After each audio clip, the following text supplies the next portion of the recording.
Blessed is the man that walketh not in the counsel of the heathen, nor sitteth in the seat that is scornful. But his delight is in the law of the Lord, and in this law that say, I did sunrise and sundown. Him I go there like a tree planted by the rivers of water that bringeth forth fruit in his season. Him leaf never I go wither, and whatsoever him do shall prosper. Yea! The heathen them now, they saw them there like a chaff, which the wind driveth away. Therefore the heathen them never go turn for judgment of the sin among them in the congregation of the righteous for the Lord. God Jah, love the way of the righteous and the way of the sin among them always and always. I go perish. Let the people of the Most High God say, Jah! Where two centuries meeting in the name of the Most High Jah. And that's so Jah there. If Jah never build up your house, the builder, I go build it in vain same way. If Jah never watch upon them same house when built for you, the watchman I go watch it in vain. The name of the Lord is a strong tower, and the righteous run into it and them is safe. Many are the afflictions of the righteous, but Jah shall deliver him from all of them. And I give thanks and I say unto your name, King of kings and Lord of lords, the conquering lion of the tribe of Judah, Amasa Yahuda, Amasa, Negusto Daniel, Komaya Sataya. Aimana Pio Aya. Kremawe Grumabea Tila. This is the Black Pot, aka Kukushunamo, where we speak truth to power. And my name, Black Rasta. Now in every traditional African home there is a black pot, and each time this black pot sits on the fire there is something nutritious cooking.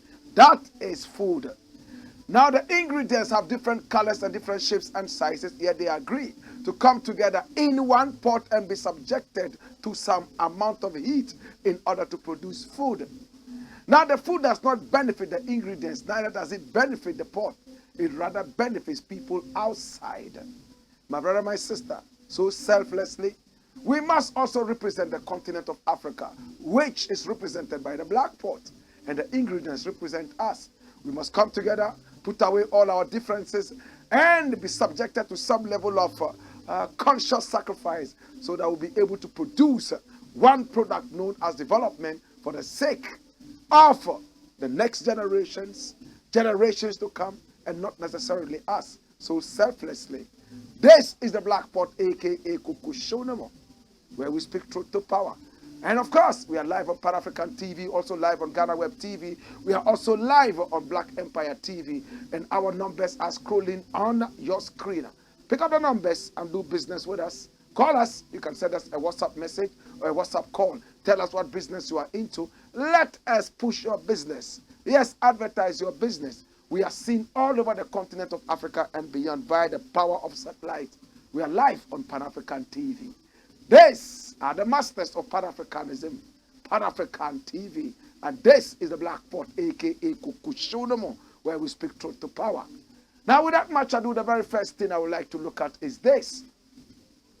Yes, and it's all about football.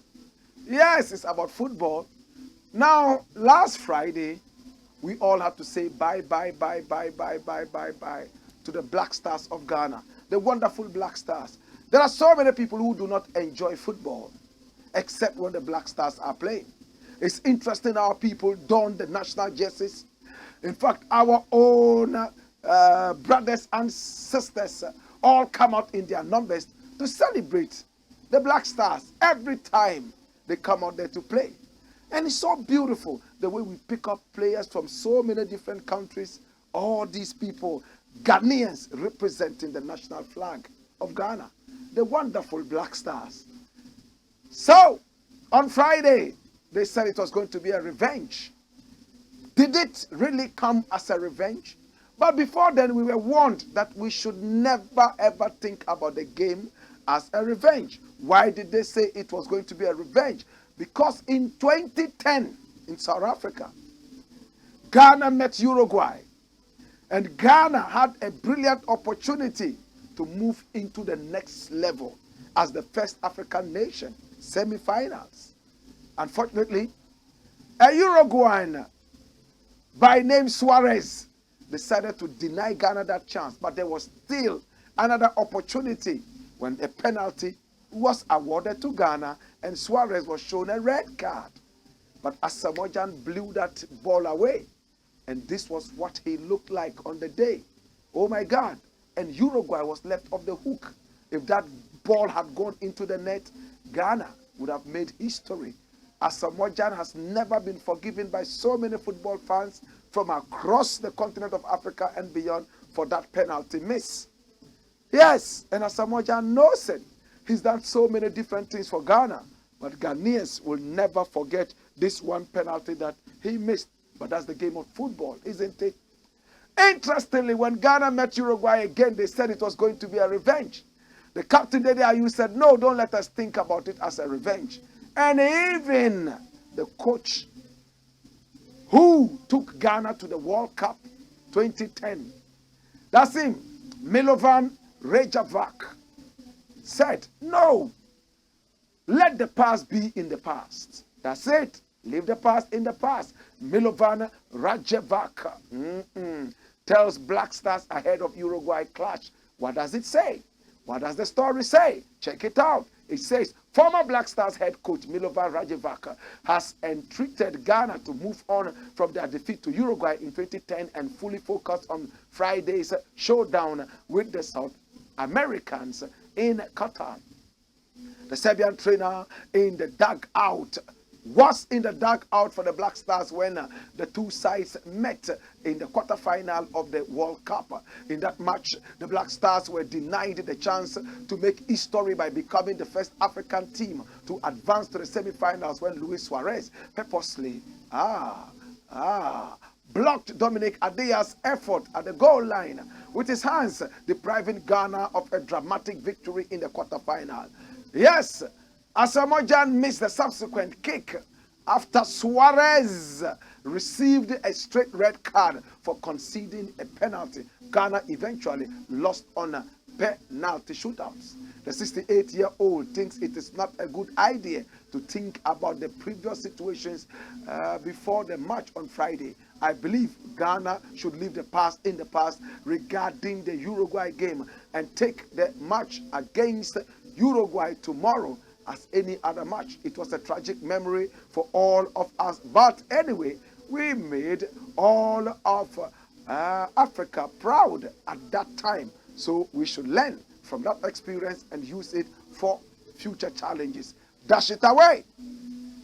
That was what Regevac Milovan said. Yes, and the captain of the side, Dede Ayew, also believed that that was a very good idea. Not to go into the game thinking that it was a revenge. You might be so bitter, you might not be able to do it. I don't know if the Black Stars team had a psychologist with them to work on that. But the team went on, and they didn't look like they were there for, that revenge.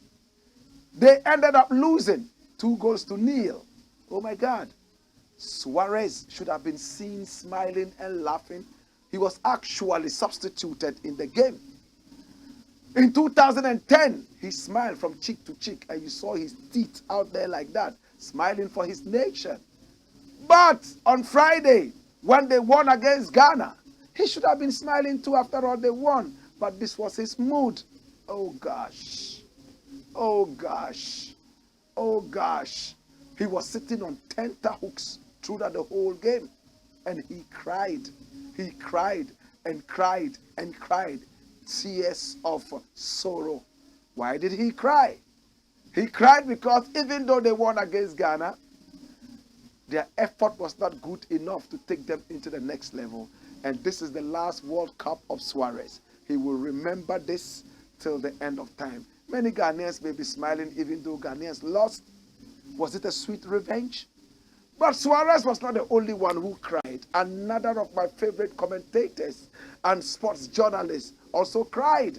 Kobnaya Boa. Oh, Olua. I love this man. He cried. Oh, Jesus. Oh, my God. Oh, gosh. He cried one day that Ayu missed the penalty. He shed tears of sorrow, just like Suarez. Oh, it's sad when you see a big man cry. My God, football is truly the passion of the nation. Oh, my God. Well, it's bye for now, Black Stars, but please take it easy. We will certainly be back again another time. We saw a lot of wonderful footworks and energy on the field. Oh, Kudus, he was on top of his game. He should be voted man of the match. Or is it too early to say that yet? This guy was on top of his game. He already has a morale in his honor in Nima. A lot of Nima people and a lot of African people really see him as a role model. Salute, my brother. Oh, my God. Of course, we also had Kamal Dean. We also had some other new legs that came in to give us some freshness. Oh, wonderful people. Inaki was also there. We also saw Salisu. Oh, strong man at the back there. These are people who can win the next World Cup. I don't doubt it at all. I pray that they keep their composure. The World Cup comes after every 4 years. It's a long time. But I pray that this team is kept and then things will happen. As for the coach, well, he did what he could do. So the rest of it is for football fans to sit back and talk about what they saw and what they didn't see. This is the Blakk Pot, a.k.a. Kukushunum. And to the gallant Black Stars, well, you gave us something to clap about and to cheer about and also to make merry about. Yes, this time you couldn't make it to the top, but of course, it's not the end of it all. It's time to say bye to the Black Stars for now. Yes, this is the Blakk Pot, a.k.a. Kukushunum, where we speak truth to power. Next thing, come. Yes, this one says Manhyia Hospital Crisis. Manhyia Hospital Crisis. Manhyia, when you say Manhyia in Ghana, we are all talking about the Otumfuo, the king of the Ashanti. He lives there at Manhyia. That's where his headquarters is. That's where his kingdom's power is, as in the White House of America. My brother, my sister, there was a man who was supposed to be the Ashanti Regional NSS Director. That's him. Yes. He followed a nurse all the way to the Manhyia Hospital and abused her verbally because the nurse, according to him, had been on the case of his daughter, who is a medical doctor. This nurse has been nagging his daughter, who is a doctor, and is supposed to be the superior of this nurse. What happened? The young doctor prescribed something for a 2-year-old. And then, when she left the hospital and went to church, the nurse decided to call her and say, listen, the prescription that you gave out was wrong.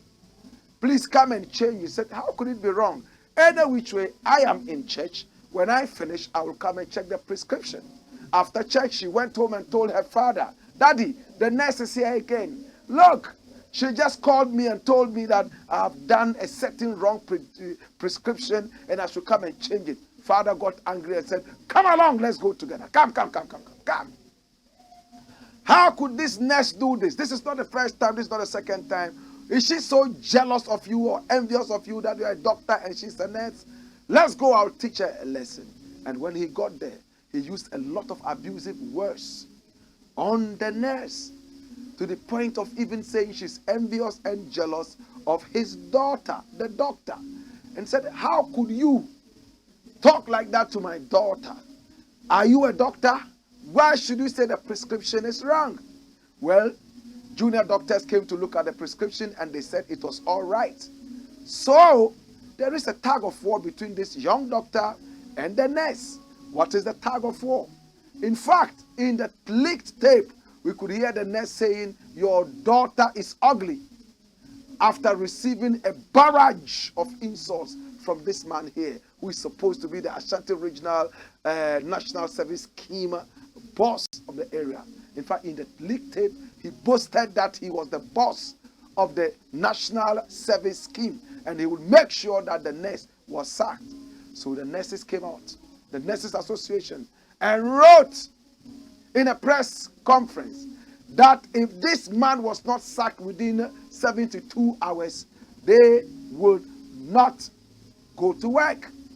And after 72 hours, all that happened was that the man was suspended. And what was it? Bring me the headline. What does the headline say?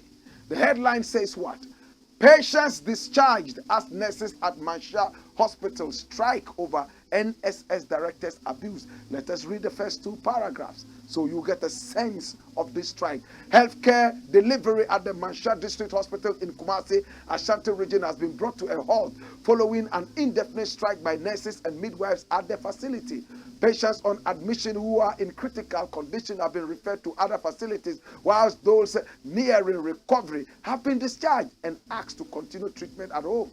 This comes after the nurses and midwives complied with their leadership's directive for them to embark on strike after the director of the National Service Scheme in the region verbally abused a nurse at the facility. Dash it away.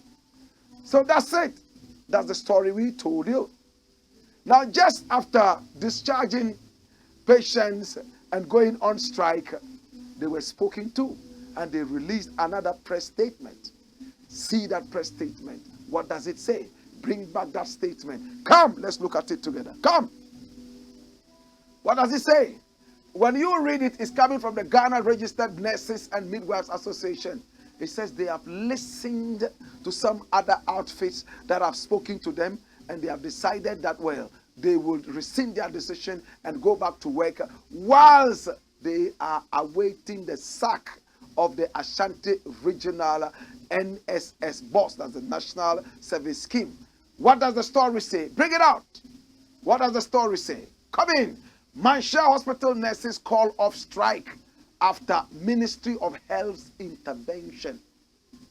And what does the story say? Bring it out. It says the leadership of the Ghana Registered Nurses and Midwives Association, GRNMA, has asked its members at the Manhyia Hospital in Kumasi to call off their day-old strike after an intervention by the Ministry of Health and the Ghana Health Service.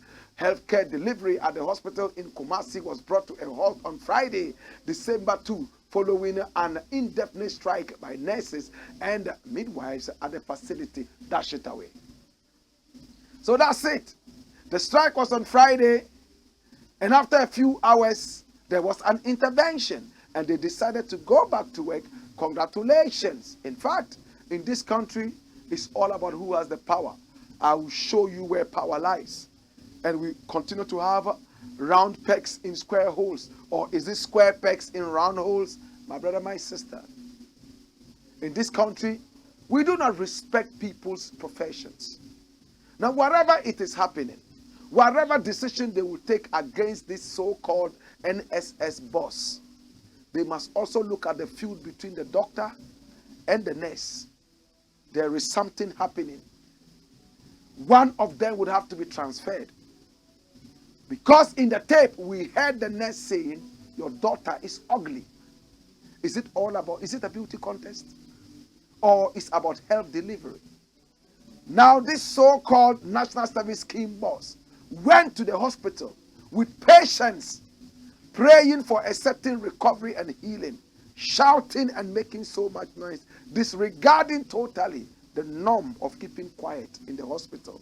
My brother, my sister, this is the Black Pot, aka Kukushunamo, and today is all about the black stars and nurses.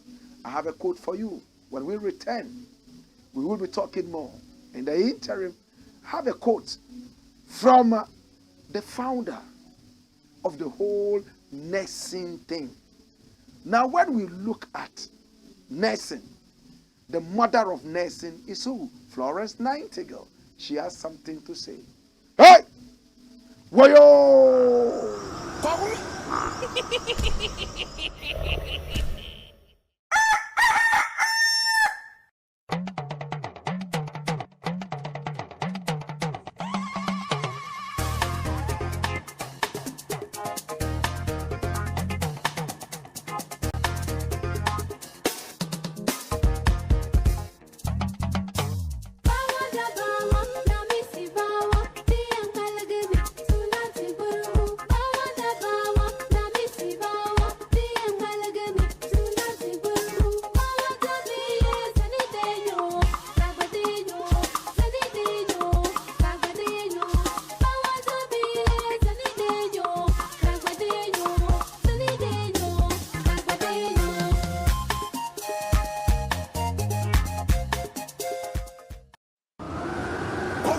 Go on, Skipper George. Blackpot, Coco Show, man. This is the Black Pot, aka Kukushonamo, where we speak truth to power. Come!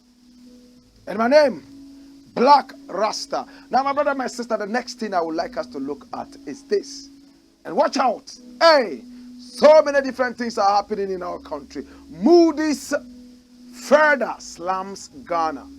Now, we all remember that somebody was picked up by the national security, one Kweku Rafik, picked up by the national security for saying that Moody'S had downgraded Ghana, and very soon the Ghana Commercial Bank was going to be in trouble. And investors, people who had gone in to deposit money in the form of an investment, will start losing their investments. And national security got angry. Remember, the information minister, who I prefer to call the minister of new vocabulary, had warned earlier that people who talk ill about the economy, trying to put fear in people, will be arrested. Of course, true to his words, the national security descended on Kweku Rafik and picked him up and took him into custody. Now, we were told by the MP, Samuel Ablakwa, Honorable, yes, MP for North Tongue, that they had done everything possible to try to get in contact with Kweku Rafik, but the national security will not budge, not allowing him to speak to the lawyer, the parents, and even members of the NDC. Oh gosh. But it looks like Kweku Rafik was actually right. He was right. Look at it. Moody'S downgrades Ghana's credit rating from CAA2 to CA. My God. Come, let us decode this. What exactly is this? Watch it. Ghana has been downgraded deeper into junk territory by Moody'S Investor Service on the likelihood that private creditors will incur steep losses during the government's planned debt restructuring. The country's credit rating was slashed by 2 levels to CA, the second lowest score at the Moody'S, according to a Tuesday statement that puts Ghana at par with Sri Lanka, which is in default. The downgrade follows plans in Ghana's proposed 2023 government budget to restructure both local and foreign debts. The CA rating reflects Moody's expectation that private creditors would likely incur substantial losses in the restructuring of both local and foreign currency debts planned by the government as part of its November 2022 plans. Given Ghana's high government debt burden and the debt. The CA rating reflects Moody's expectation that private creditors will likely incur substantial losses in the restructuring of both local and foreign currency debts planned by the government as part of its 2023 budget proposed to Parliament on the 24th of November 2022. Given Ghana's high government debt burden and the debt structure, it is likely there would be a substantial loss on both categories of debt in order for the government to meaningfully improve debt substantially. Analysts Lucy Villa and Mary Deron wrote in the statement. That's it away. My brother, you don't need to know too much economics. All it is saying is that the budget that was read says that government is going to go through a debt restructuring. What is debt restructuring? Debt restructuring is done when a country is in crisis and is so stressed up financially. Now, debt restructuring is a certain kind of economic step that you take in order to normalize your high debts and stressed out economy. How do you do it? People that you owe money will now come and take assets in place of that and some other such things. This is how we can explain it to the layman to understand. So soon, all the debts that the government has on its head will be swallowed up by your investment. Whoever has invested in a way or two, your investment will start also suffering from that kind of step known as debt restructuring. Remember that people went to the data bank. Some people had put some money in there to invest. It was a certain kind of investment. And when they went, they couldn't even get their money back. They reduced the money instead of adding something to the investment. All because of this economic downturn and some decisions that have been taken. My brother, my sister, the economy is going to get worse. Austerity measures would have to come in. Listen, man, things that we used to buy at 10 Ghana cedis in Ghana about 2 months ago, now those things are being sold at 50 Ghana cedis, 5 times the cost. This is the first time in my life that I have gone to a shop to buy simple bread, and it's 57 Ghana cedis, brown bread. Bread that we used to buy for 10 cedis at most is now 57 Ghana cedis. What is happening? Yet salaries remain the same. Salaries remain the same. Everything else is increased. And you are supposed to do magic with the same salary. My brother, my sister, the country is in crisis. And as you saw up there, very simple. We are just next to Sri Lanka. In fact, Sri Lanka's currency is even doing better than the Ghana currency. It's the lowest currency in the world. We need to work hard. We need to bring our economic senses out and exhibit the fact that we can work and we can make things happen.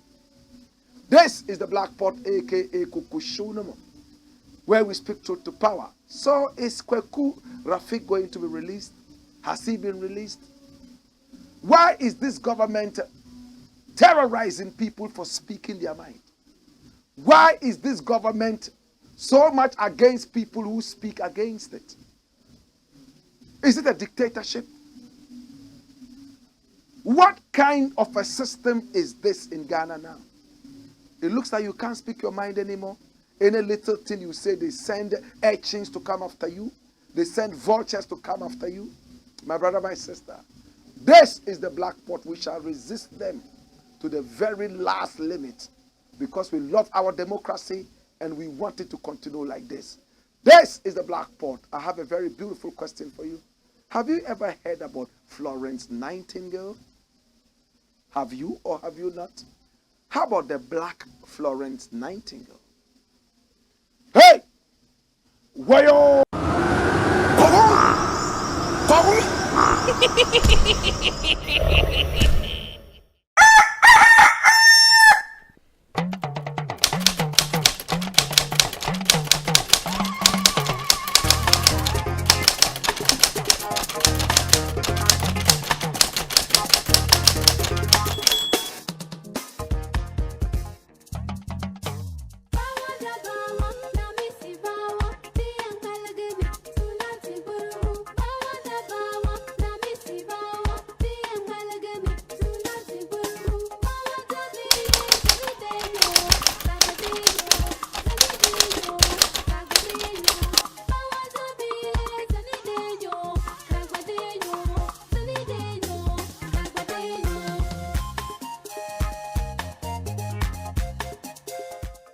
Go on, Skipper George. Blakk Pot, Kukushoda, man. This is the Blakk Pot, aka Kukushunamo, where we speak truth to power. And my name, Blakk Rasta. We don't do politics. What we do is known as patriotism. Come! Next thing. Watch it. What does it say? It says, OKYEHENE denies blood gold money. Why is it called blood gold? My brother, Galamsey is nothing but bloody. People are killed on the Galamsey field, illegal mining. And the king of Galamsey in Ghana was at the time seen as OKYEHENE. This is him. Now he's trying to exonerate himself. He's trying to run away from that disgraceful name. He's one of the respected chiefs in Ghana. In fact, he's the chief of the president of the Republic of Ghana, Nana Akufo-Addo. Recently, he decided to destool one of his chiefs, known as Benkumhini. But the Benkumhini says, you have no power to destool me. I do not serve you. I do not serve under you. You are not the one who installed me. You have no right to destool me. But it looks like some more information is coming out. Watch the headline. No mining cash was paid to OFORI-ATTA fee. Osaberima Ko, the 11th, refutes allegation. Come, let's find out who this Osaberima is. Come.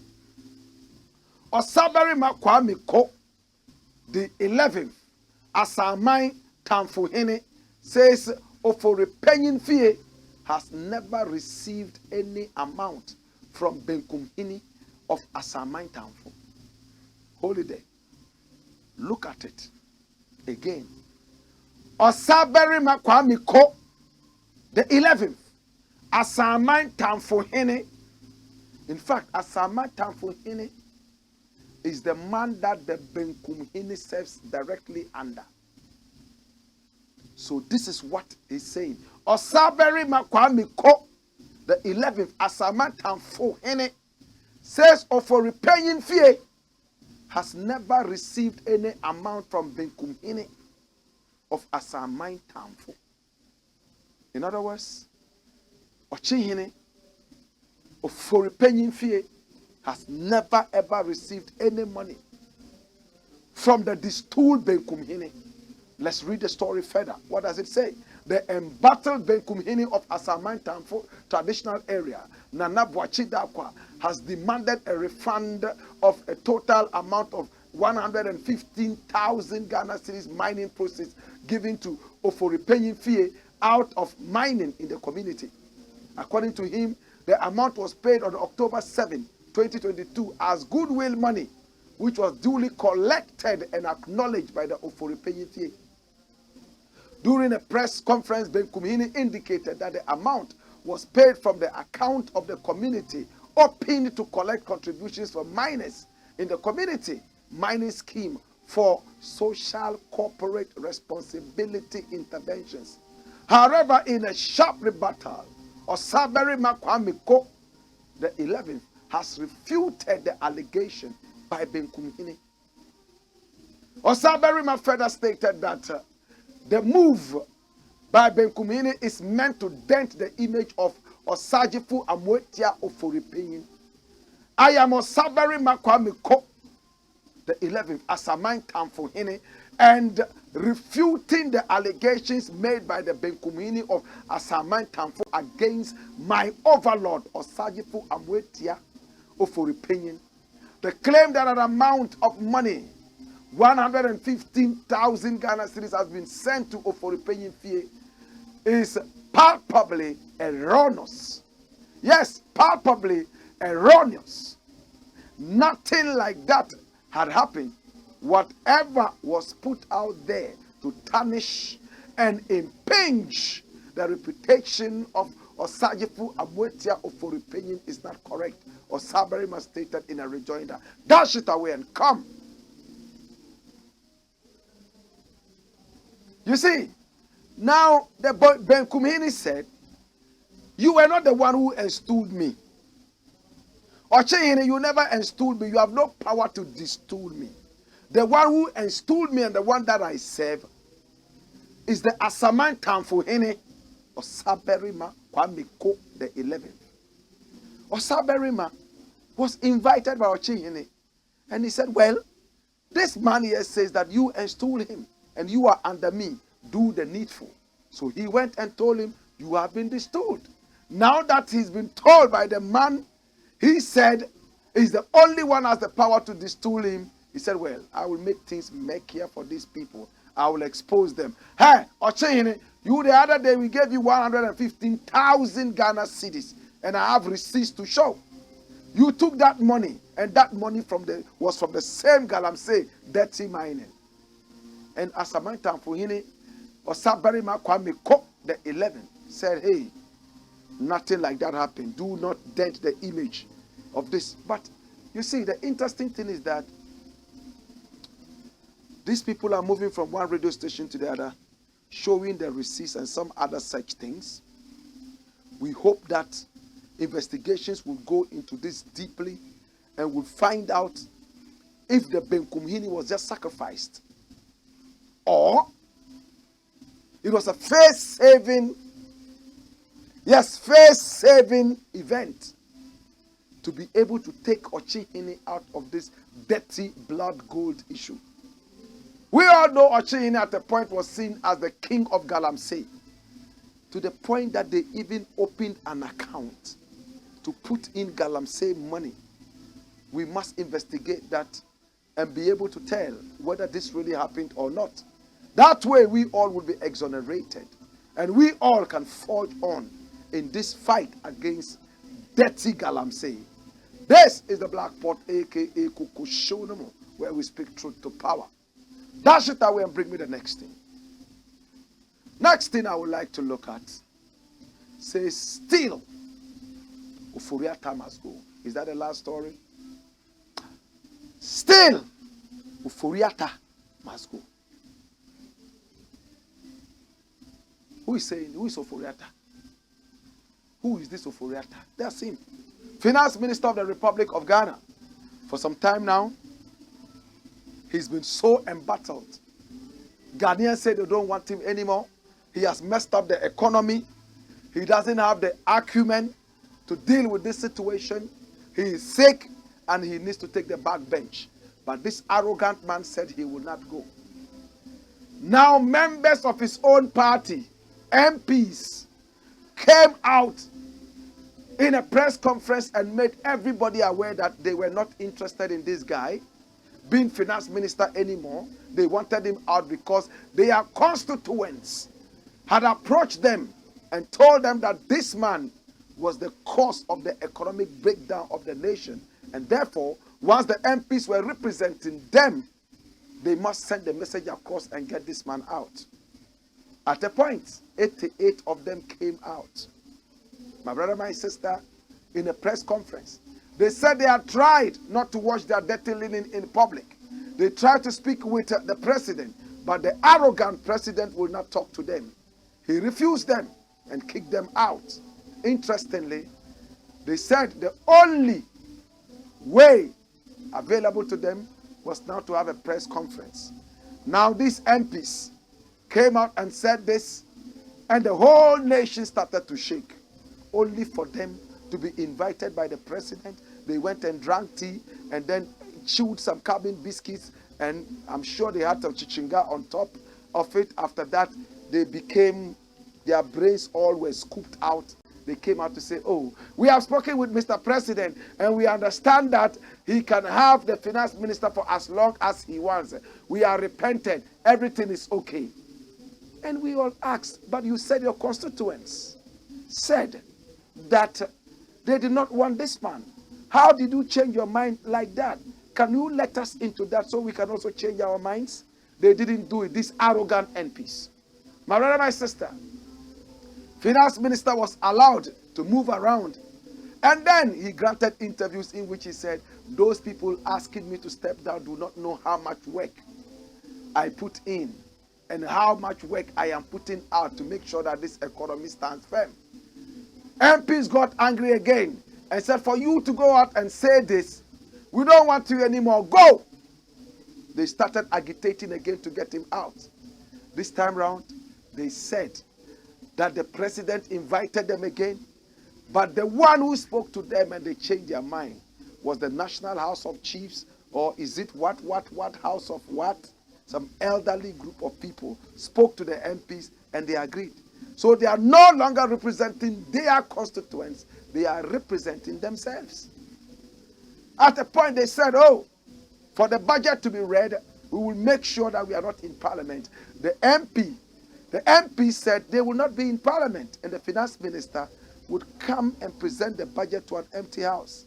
But these comedians and joker MPs were present in parliament. They rescinded their decisions again and then came to parliament and watched this arrogant finance minister read that dirty budget to Ghanaians, my brother, my sister. And when it was time for them to debate this dirty demonic budget, a lot of them ran to Qatar to go and watch football. I believe that is because of them the Black Stars even got kicked out.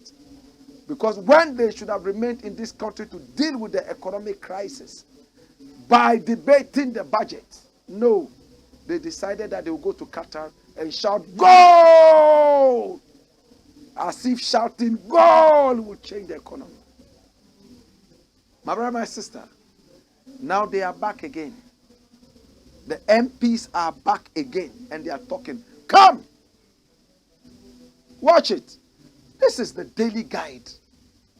It is a government newspaper. In fact, this is a government newspaper, a pro-government newspaper. And what does it say? Respect OFORI-ATTA must go agreement. Aggrieved MPs tell Akufo-Addo. Respect OFORI-ATTA must go agreement. Aggrieved MPs tell Akufo-Addo. What's the story? Watch it. What does this say? Spokesperson for the aggrieved majority members of parliament, Kwame Andy Apiakubi, has asked President Nana Addo Dankwa Akufo-Addo to respect the roadmap agreed on with them and sack the finance minister Ken OFORI-ATTA. According to him, the president must fulfill his part of the agreement regarding the call to have Ken OFORI-ATTA removed from office. Reminding the president of the agreement, he said the president asked for the finance minister to be allowed to present the 2023 budget statement. Thereafter, the request to remove him from office would be considered. The MP for Asantea Chimnof and the Apiakubi therefore stated that since Ken OFORI-ATTA has finished presenting the 2023 budget, he should be let go, since the new Patriotic Party members of parliament have called for his sacking. Expect the president to fulfill his part of the bargain. Hold it. Now let's look at the second paragraph. It says, according to him, the president must fulfill his part of the agreement regarding the call to have Ken OFORI-ATTA removed from office. Third paragraph. Reminding the president of the agreement. What was the agreement? He said the president asked for the finance minister to be allowed to present the 2023 budget statement.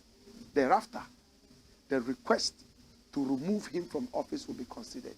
Listen to this dumb agreement. You claim that the finance minister is not good. Your constituencies and constituents have come together to say that they don't want him. You represent these people. You all agree that it's not good. So he should go. You go and president says, oh, allow the lousy man, the man who knows nothing, the man who has collapsed this economy, to take the most important decision for us now.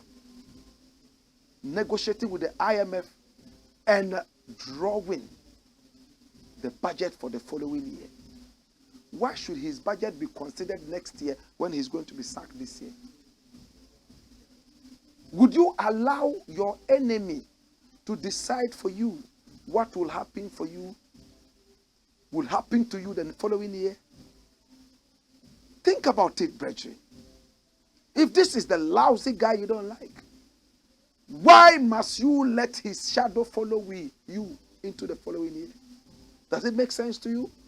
Just like the Ghana match, when we had a penalty, imagine there was a player in there who was so poor and so bad, all the supporters want him out.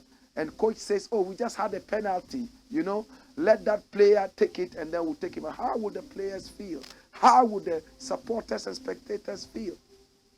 This is a man who has been considered lousy and incompetent and inefficacious. So we want to take him out. Then you say, take the most important decisions now. And the MPs are not even ashamed. They are there saying, this was what they agreed with the president. You don't want him because it's not good. You still allowed him to take the most important decision for the nation. What a joke caucus. A joke caucus. And appear could be. I don't know what you're really doing. They are pushing you to say things that will make mockery of you and your caucus. My brother, my sister, it is sad, but they are asking the president to remove the guy.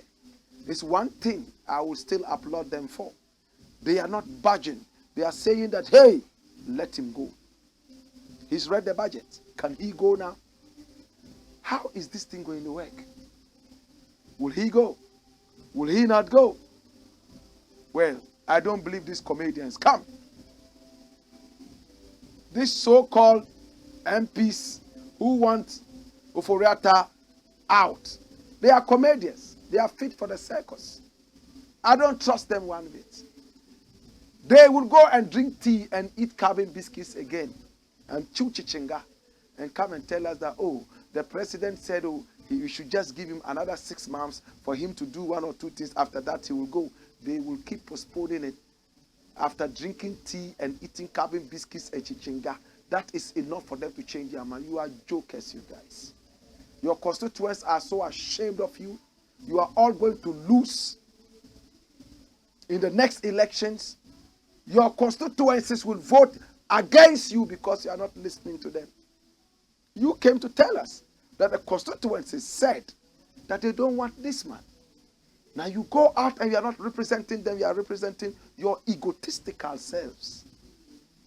Anyway, this is the Blakk Pot, aka Kukushonomo, where we speak truth to power. Into the Black Stars again.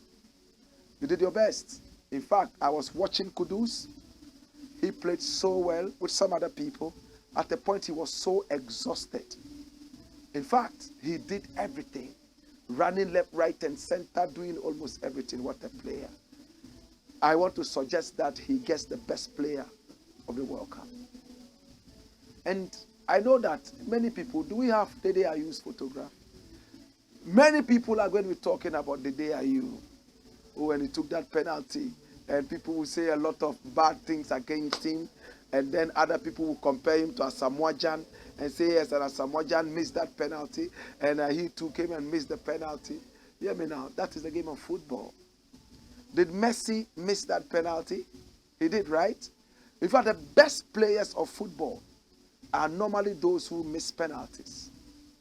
We all know that penalties are just a 50-50 chance. It could go either way. So cut Dede Ayew some slack. That's Dede Ayew. You believe, you know, and I know he's one of the most patriotic players on the field. When he even has a broken head, he will bandage it and still be running there with blood oozing from his head. Why? Patriotism. This is the guy, when he scores a goal, his face illuminates and you see that no, he's not jubilating for himself, he's just jubilating for the nation. I pray that he has extra energy and power to play in the next World Cup. And I pray, in fact, this World Cup, I wanted to see Suleiman Tari play. If I were the coach, I would hazard to have him in there, to honor him. But I think that we've had some very good players playing. And I want to say congratulations to the Black Stars again. I want to say that you have lost, but you are not out. We love you. We appreciate you. And we look forward to seeing you again. Oh, say Black Stars. Oh, say Black Stars. Oh, say Black Stars. Well, my name is Blakk Rasta, and I love you. Wayo! Power! Power!